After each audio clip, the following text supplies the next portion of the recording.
What's going on, y'all? This is Chris with NoLimitSquad, your personal Isochain and fitness vlogger channel. Today we're going to go over how to break plateaus. If you've ever been stuck in a plateau dynamically at the gym or doing calisthenics, the answer isn't going to be anything different. You got to change it up. You got to change up your workout. You have to change it up because the program that we stay on is only going to be effective for the short term. Let's say, for example, I put a client on an Isochain shoulder press, bicep curl, and front raise. I'm just making this up. There's no rhyme or reason. And then the lower body was squat, deadlift, and Romanian deadlift. Those are your upper bodies and those are your lower body. 3x6 protocol. And right around week 4, the numbers start to, you notice a sharp incline, and then week 5 and 6, it kind of goes like that. It's still going up, but the gains are just not as much.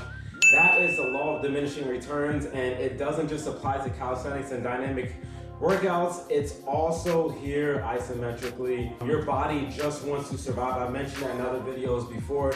Our body just wants to survive. Once it starts to get used to the demands placed on it, it's going to do everything in its power to make that efficient. It's not going to be as many gains because, okay, they keep giving me this stimulus, so I'm kind of used to this stimulus now. That's what that is. Accommodation, same principle, just getting used to the same stimuli placed upon the body, the same demands your body has now gotten used to.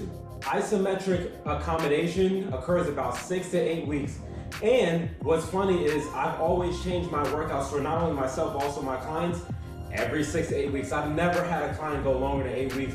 You can do 12s, you can do 3-month programs, but I find that we get bored of that, doing that for 3 months. That's a quarter of a year doing the same freaking thing. Your body, you get, mentally you get tired of that, but then your body gets tired of that too. It's gotten tired of that weeks ago. So I found that 6 to 8 weeks is like that nice sweet spot dynamically.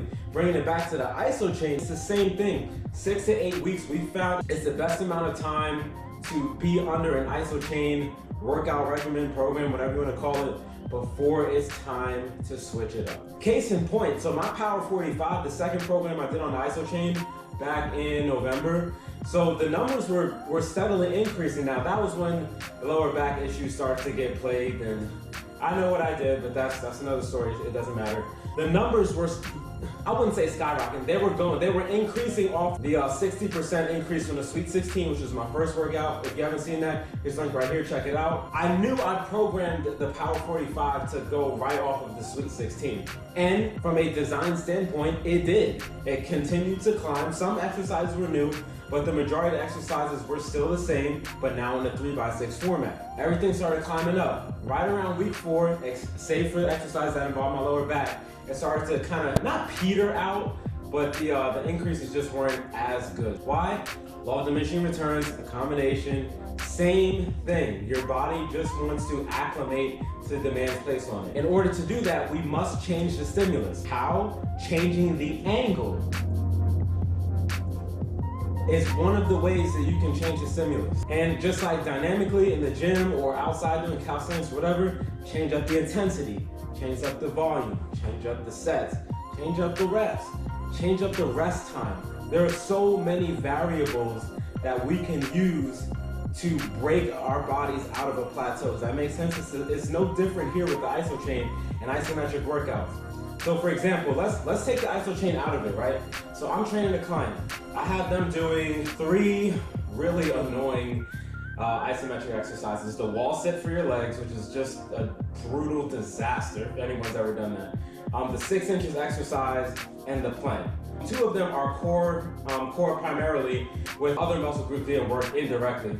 The wall sit is primarily quad, ham and glute, primarily quad. All isometric in nature, yielding isometric exercises. I get a client all the way up for a minute and a half, they just cannot repeat that. They're just wiggling, they can't, they're just like, Chris, I'm going down, man, I'm going down. And they just can't hold it past. So how do we break that? If I was having them do 1 set until failure, now I'm just gonna have them do 2. I've changed the stimulus. Does that make sense? I've changed the stimulus.